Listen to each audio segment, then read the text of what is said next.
Hi, this is May. And I'm Joy. Welcome to the QWERTY Writing Life podcast, where we have candid chats about our creative lives. May and I are friends, writers, and creatives who want to share our endeavors out loud. On this podcast, we're here to encourage each other, and you too, and share tools we've discovered or made up, so you can follow your passions with a little support. So grab your tea or your coffee, and let's get started.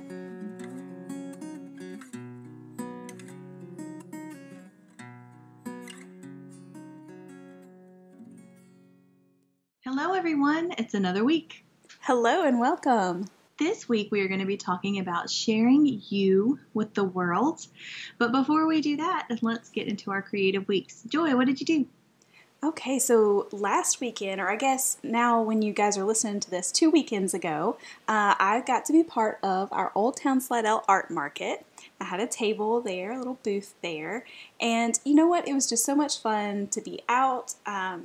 We had our masks on most of the time, except for when I was very quickly munching on a piece of pizza in between people coming by. And it was just nice to be out in the community with live music going, surrounded by a lot of other creatives, and it's just a lot of fun. I love my community. And then also another couple of things that I've been doing this past week is finishing up some new graphics for some of my social media stuff and kind of boosting some plans for things that I've been posting on both my press page and my author page. So that's kind of been my creative week. So what about you? The boys and I actually did a project together, and that's what I'm going to talk about for this week. So they have been going to the YMCA while school was postponed, and they needed masks, but the masks that we got, even though they were children's masks, they were still kind of large, and it was hard for them to keep up with. So we put some jewelry, like stretchy string, and I got some jewelry stretchy string, I got some beads, I got some lobster claw necklace clasps, and we made a holder for their masks with that. So the lobster claw necklace clasps hook onto the sides of the mask, and then it's more like, eyeglass, an eyeglass necklace or something like that, but it's for a mask. So I got the alphabet beads, so they got to spell out their school mascot and put their names on it, and then they put however they wanted to order the beads, and I got some with stars and red ones and black ones and white ones, and those are their school colors and things like that too. So they'll hopefully be able to use those during school as well. But it will help them be able to keep up with their masks, to have it handy whenever they need to put it on or take it off, and they won't lose it. And it's also really cute. They did a great job on those. So that sounds super cute. I love it. It was a lot of fun, and I actually found it. There was another mom in their class who did that for their son too. So it was not an original idea, but it was inspired, absolutely. Sometimes those are the best things. We find inspiration all over the place. Yeah, and that was also one that it was tailored to them. So, my youngest son needed one that was smaller, and my older son needed one that was longer, and we got to measure it all out, and so it was custom to them, and they also felt really cool, like they felt ownership in it because they got to do it, and so they're really good at keeping up with it. And I wonder if that's part of it, because it's like, I made this, Yeah. So Definitely. It definitely ups the ownership part.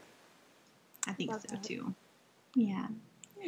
Well, and we think that you should own yourself, and you get to decide what you want to share with the world. And so what we're going to talk about today is that consumers of art currently have a tendency to search for the artist on the World Wide Web. If you guys know what the long form of www is anymore. So if you didn't, you just got schooled. It's World Wide Web. And but there's something really cool about being able to glimpse on the inside of an artist's real life. And it kind of sometimes leads to a deeper connection to art, which we'll talk about in a bit. But sometimes it's a bit disappointing. like finding out that your favorite artist is abusive or narcissistic or has different political views than you or something. But sometimes it's the missing piece that solidifies your true fan status. So tonight we're going to talk about that. So there are some good things that can come from you sharing yourself with the world. I think some of the really cool things that I've seen happen is that there's these idiosyncrasies that we have, of course, that makes us human and unique and individuals. And sometimes you can link up with other people who have those same idiosyncrasies. And that's amazing because you might have gone your whole life thinking that it was really strange that you loved six-toed cats or something. And all of a sudden, there's 20 other people who are like, oh my gosh, this is amazing. Look at my six-toed cat or something. Hey, that's Hemingway's favorite. It is. That was strategically planned. And Tolkien is meowing in the background for it. He's very excited. Oh my goodness. That was perfect timing. He knows we're talking about cats. A cat other than him is probably what's happening. That's probably it. He does sound a little annoyed.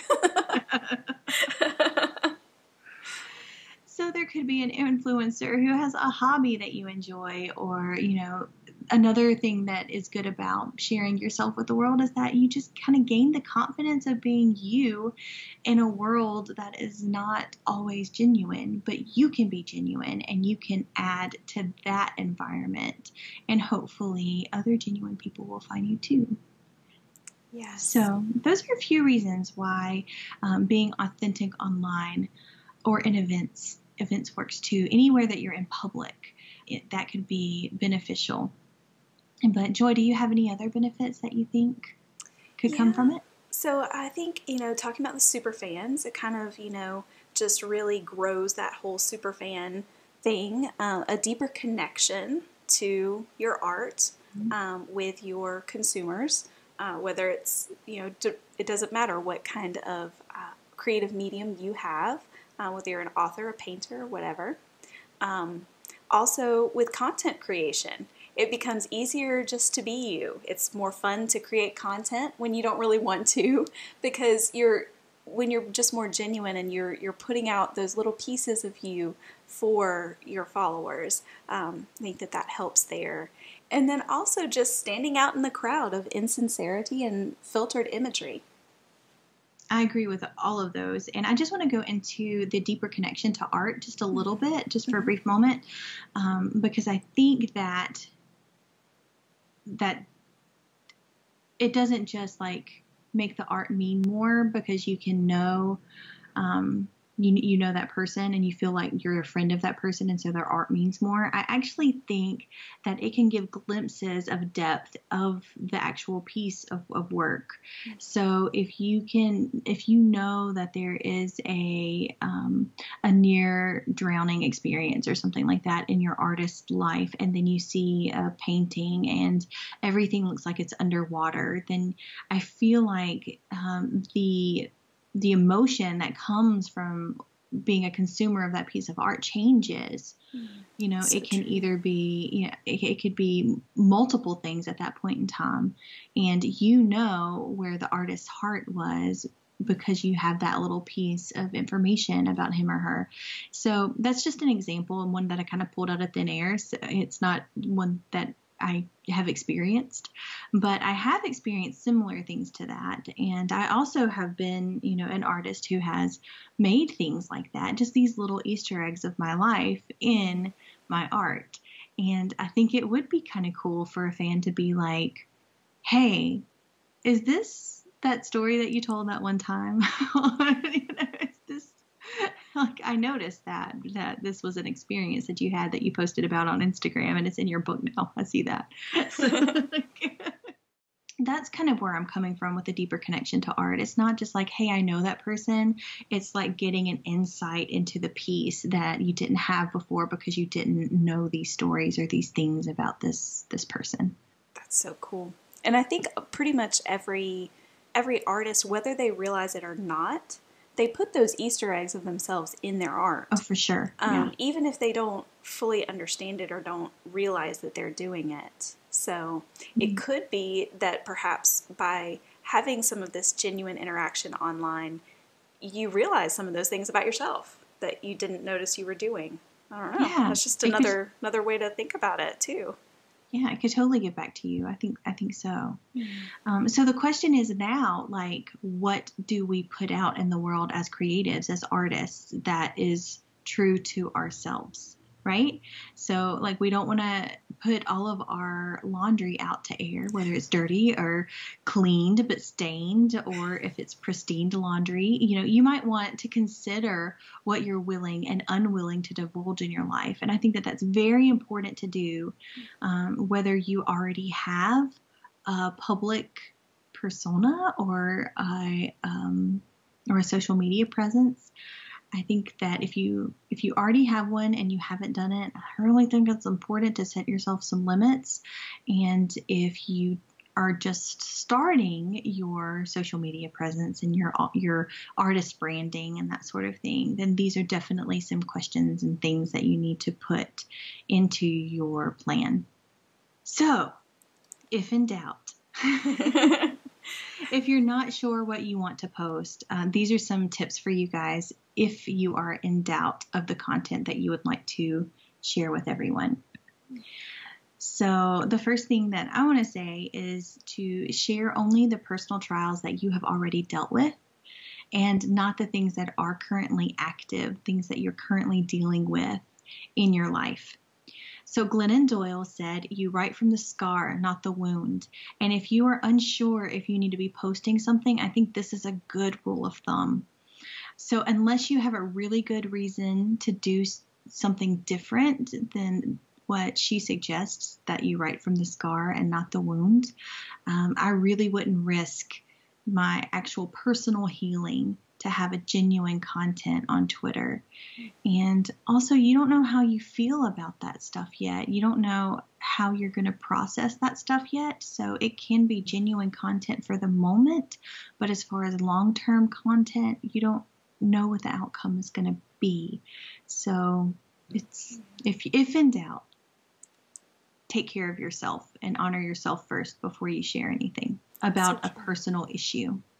I love that quote. That's a great quote. So the first thing that came to my mind to share with you guys is just protect your tribe. Have a discussion with your significant other about how much home you're both comfortable with you sharing. This becomes extra important when you have children. Will you share photos of the family? Will you share names?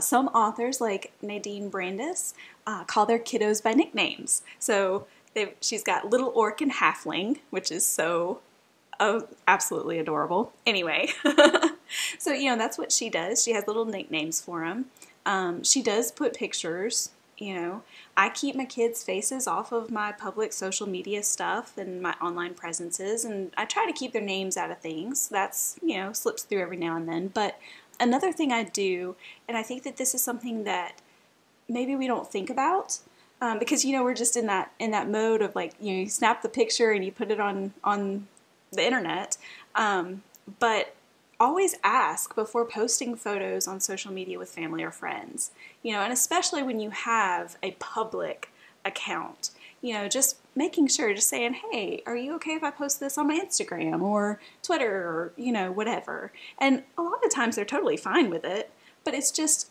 it's just one of those things that you want to ask and just make sure. Yeah, absolutely. And don't be upset if they say no, because there might be a very good reason. It just might make them uncomfortable. And of course, they're our family and our friends, and we don't want to make them uncomfortable. So if in doubt, just stick to the cats. Exactly. We all love cats. That's right. Nobody hates a cat picture. They might hate a cat, but they don't hate a cat picture. So my next point is to lean toward the positive. And if you're feeling a rant coming on, I think you should probably journal it before you throw it on social media. Yes. Get all of that out in private.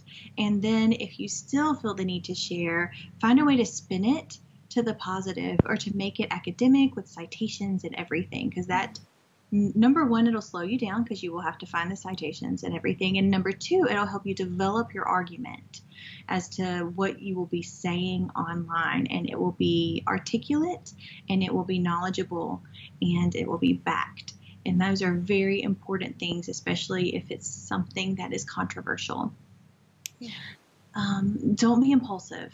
The internet never forgets. So if you say something that is contradictory and it's only what you felt for a moment, 10 years later, that can come back to bite you. So someone will have a screenshot and you will be embarrassed. So, and that's kind of, I'm laughing, but it's also something that has happened to people. So do you have anything to add to that one? No, I don't think so. I mean, that's so true. I mean, I think, and I really think about our young people, the ones who have kind of grown up in this social media world. Like, you and I didn't grow up in that, and so we kind of come at it from a different perspective. And I think our kids today, who are literally growing up from birth with this whole social media, everything's online, everybody's posting everything, they don't have that filter of understanding, and also the understanding that, like you said, it's there.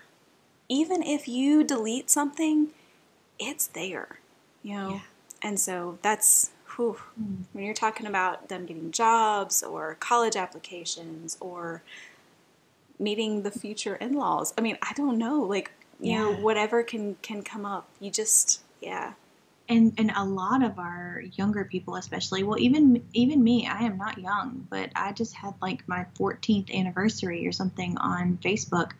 I don't know what pictures were on there 14 years ago, and don't think that those soon-to-be in-laws won't go through all 14 years of your pictures, okay? So that is true. So in that vein, like leaning toward the positive, you can also share products that you like, books that you like, deodorants that you like, t-shirt companies, things like that.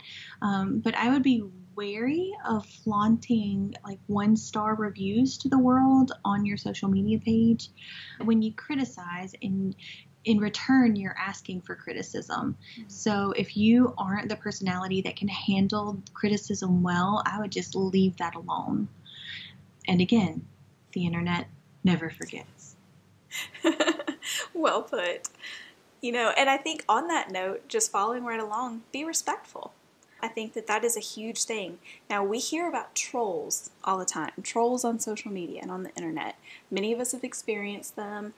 When you encounter a troll attack, just don't engage. Ignore and move on as much as possible. And I know that there have been some people who, some of the stories that I've heard, it's pretty bad. And there are just crazy, not nice people out there. And so, some cases might require a little bit of extra than what I'm saying right now. So just understand that there are extreme cases. But even if a person isn't an all-out troll, maybe they just might drop a rude comment or one that shows that they didn't think it all the way through first. Just don't engage. Ignore and move on. Repeat, do not engage. Like, just, just let it lie. One of the top things that I always encourage writers to look for in a potential editor is how respectful and professional they are on their social media. You can tell a whole lot about a person or a potential hire that way, and you better believe that other people are judging you in the same way. So whatever you're putting out there, just understand that those little snippets, those few characters, that's what people see of you. That is how they view you. That is, they're equating whatever that 1 or 10 tweets or whatever it is that they saw from you, that's what they think is you. So make sure that whatever you are putting really is you, and that you're being respectful to others in your commenting back and forth as people engage with you on your posts. And also, on that line, that is you. And here's the thing, is that as consumers of the social media and the comments and the things that you're putting out there, those things are little puzzle pieces to a created personality that the consumer is piecing together. So they are making a decision on who you are and what your personality is based upon all these things. It's not based upon you. It's based upon the content that you're putting out there, but it's second degree. It's like the 6 degrees from Kevin Bacon. This is like degree 2. So, but it's not first degree, and you were definitely not Kevin Bacon. They don't know you to see that sort of thing. So So whatever they put together in their mind is not going to be 100% you. It's going to be a clone that's not quite there yet, like multiplicity. Am I showing my age when I'm talking about these things? Multiplicity with Michael Keaton. If you have not seen that movie, just watch it. It's amazing. So... And yes, he was the original Batman. Well, not the original Batman, because Adam West was the original Batman, but I digress. So that is really funny that you said that, because we had this whole discussion the other night at my small group about Batman, and I'm sorry, Christian Bale is my Batman. He can be your Batman. That's fine. I just said original Batman. So. But yes, we digress. So just realize that anything that anyone puts together is not going to be 100% you. We are humans, and humans are wonderfully complex beings, and you're never going to be able to put that entire complexity on social media. So anything that a consumer gets is going to be two-dimensional in a way. So if somebody does attack you based upon what you've put on there, and maybe there's been some sort of misunderstanding or something like that, I do encourage you to kind of separate your emotions from that and realize that this is somebody who doesn't know you as you are in person, and that yes, it will probably sting and it will probably hurt, but let's try to put ourselves a little bit of separation between any kind of attacks that we get or negativity that we get on social media through the content that we put out there. So that's not what I was going to say. What I was going to say, I just added that. That's all new. So what I was going to say was that another tip, if in doubt on what you're going to put on your social media page, is to share your personal stories, your personal things. Be sure that if you are sharing something about someone else, you A, have their permission, B, know that it highlights them, make sure that it highlights them and it doesn't degrade them, and C, it links back to you personally. You're proud of them. This experience taught you a lesson or touched you in a particular way because of something in your life. You're proud to be associated with that person because of X, Y, and Z. So yes, it is their story, but it also affected you. And I think that's really important to focus on as well. So true. Be careful. Be careful, because especially with that speak from the scars, not the wounds one, I really think that one's important as we are going into the world in a different way, in a professional way. I think that there's a tendency to want to be vulnerable and to want to share, but also that maybe we should just to have that self-care to make sure that we have a filter before we push post. Or that we're ready to share that deeper thing, Yeah. Because how can you put something out there with the desire to help others if you haven't quite figured it out yet, or haven't at least made some strides toward that, Yeah. And maybe you do think that you have it figured out and you post about it, but then you find out something different. Mm-hmm. I do encourage, not a retraction, but just an addition, just to let other people know what you've discovered. And that just helps humanity. That's a good thing. Yeah. So, because hopefully we should all be constantly learning and adding those things and seeing things in a new way. So that's absolutely. a good thing. Yeah. QWERTY challenge time, guys. All right, so here we go. We want to challenge you this week to evaluate your online presence. If you already have one, how are you doing? Have you identified some ways that you can improve? Have some of these tips maybe jogged something? Do you need to have a conversation with your family? Would it help to write yourself a code of conduct for your online interactions? If you don't set your own boundaries, someone else will set them for you. Or you might find yourself in a situation that you realize you kind of stepped into something that you didn't mean to. And so perhaps something like a code of conduct could help you avoid something like that. If you don't have an online presence yet, but plan to, then go ahead and start drafting this code of conduct. Go ahead and be thinking about that. And then let us know what you come up with, because we'd love to hear, what your thoughts are on this and some of your lines that you've drawn for yourself. Yes, and I do want to point out too that as your art evolves, you might decide that you want to go deeper and that you want to have social media content and artist branding that reflects your art. And to say that, it means that these code of conducts are flexible. So you don't have to have this etched on a stone tablet. Like, this can be written in pencil, but we just encourage you to write it at all. Definitely. Have a great week, guys. And go make something. Bye. Bye. Thanks for listening until the end. Seriously, you're a trooper. Do you think QWERTY Writing Life is the bomb? May, you just said the bomb. Don't you censor me. If you think QWERTY Writing Life rocks ice for real, Oh my word. please rate, review, and share us with others. If you have questions about this week's episode or want to start a conversation, you can reach us by visiting QWERTYWritingLife.podbean.com. We'll be back next week with more candid chats for you.